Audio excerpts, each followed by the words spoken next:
What does the Helluvaboss full moon episode say about you according to a recently graduated, psychology major? This episode hurt. It hurt a lot. And so many of you have been in my comments saying, Siren, what do you think? Do you support Blitz? Do you support Stolas? What does it say about me if I choose one of them or neither of them? Or I think that they're both right or wrong. I need to know. And my darlings, I'm so happy to tell you. I've just been busy, taking 20 credits and hating my life, but I graduated, so now I have time and I'm so happy to talk with you about it.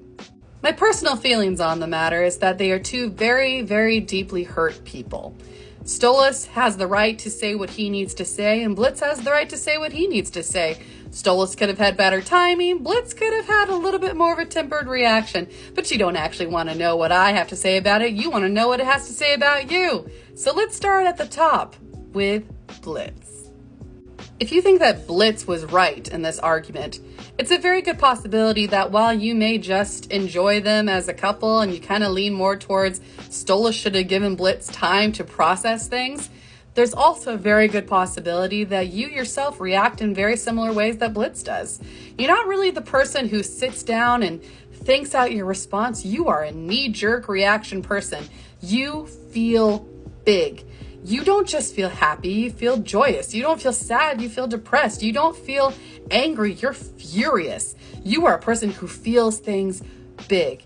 And you're also the person who thinks that no one actually wants to be with you. So of course you're doing something wrong. So when Blitz says, am I just not fucking you well enough? Is that what's happening? You felt that line in your soul.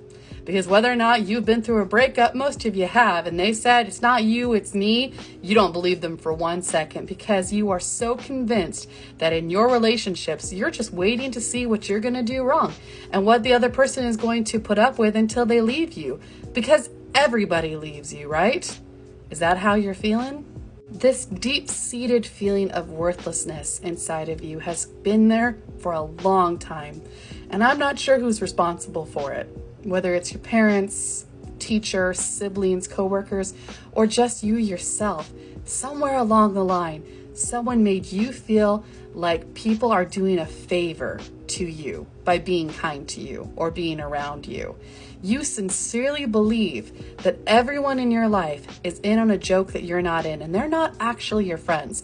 You're just waiting for the other shoe to drop. And when it does, you are so tired of things not working your way, of people disappointing you, that you react. You will make sure that no one treats you like that again.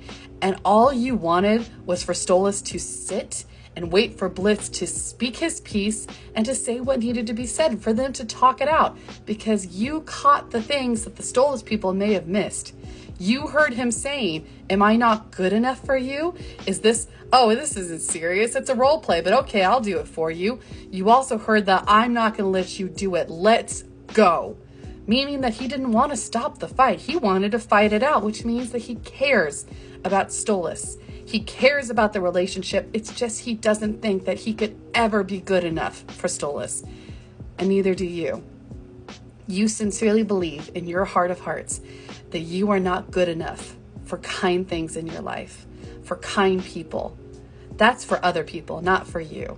You are happy at the bottom of the barrel because that's where you deserve to be. It's not true, sweetheart. You deserve love, and you deserve kindness, and you deserve a partner who's willing to stop and listen and ride through the mood and understand you where you are, to come to you where you are, and to stay and to talk about things. That anxious attachment style you have, it has caused some problems. You have some growing to do, and a lot of it is learning to love yourself and admitting that you are enough for someone in your life. And you are, sweetheart. Now let's move over to the Stolas people. Oh, my sad, depressed, anxious babies. Are you okay? Do you need a hug? Do you want a security blanket? Because man, do you deserve one. You felt it from the second Stolas started singing, and also the line where he says, I'm going to die alone if this doesn't go right. Or, more importantly, the voice in my head that says I'm not enough. Very much like the Blitz people, you also share this feeling that you're not enough for somebody. It has a slightly different flavor though. Slightly different. It's a little spicier actually. It is not that you not only feel like you're not good enough for somebody, you believe honestly, deep down inside, that the world is playing a trick on you.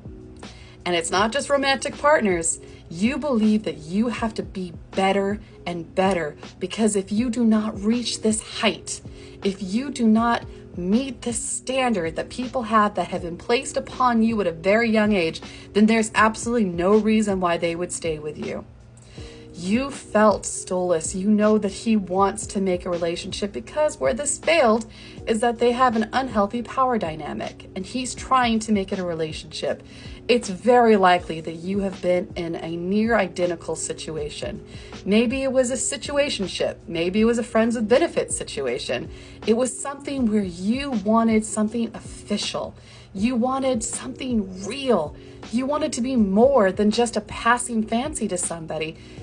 And it didn't always turn out the best.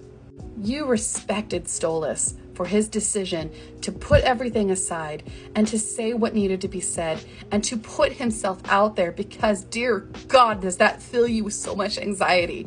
That whole song filled you with a different level of panic because you knew exactly how it was going to go.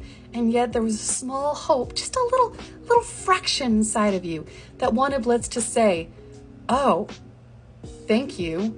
I want to stay with you because I love you, because I want to be with you. And you felt it in your heart when Blitz started role playing and saying, oh, I love you, Stolas, knowing that's the first time that Stolas has ever heard that, possibly in his life, because you know he didn't hear it from his wife. How gut-wrenching that was for him. And how desperately you want someone to tell you that, to say, I choose to stay with you because I love you for who you are, not what you can give, not the money that you spend, the gifts, the time, the fact that you're the person that's always there for the people in your life, but no one ever seems to be there for you. You want someone to choose you first, and my darling, do you deserve that? You deserve to be someone's first choice. You deserve to have someone wait and to stop and to say, I see you and I understand you. And even if we're having a problem, we can talk about it and it'll be okay. You crave that healthy communication, even though you're not quite sure what you would do with it if you had it. That's the trick. You want a healthy relationship, but when it's actually presented to you, there's a part of you that doesn't trust it because it's not familiar. If someone were willing to give you exactly what you wanted, you wouldn't believe them because there's a trick. There is no trick, sweetheart. If someone sincerely loves you, they love you. They choose to be with you. And it's up to you to decide if you are in a place to let someone love you, because you have to love you, my darling. You are worth loving and you are worth staying with. Both of these people want the same thing, and yet neither of them can believe that there is a world where the other one will just sit and talk and express their feelings in a healthy way, because neither of them have been shown healthy ways of communication.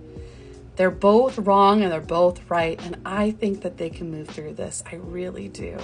And you, my darling, can find that wonderful relationship. And I'm so proud of you. You stay classy, my darling. I'll see you in the next part.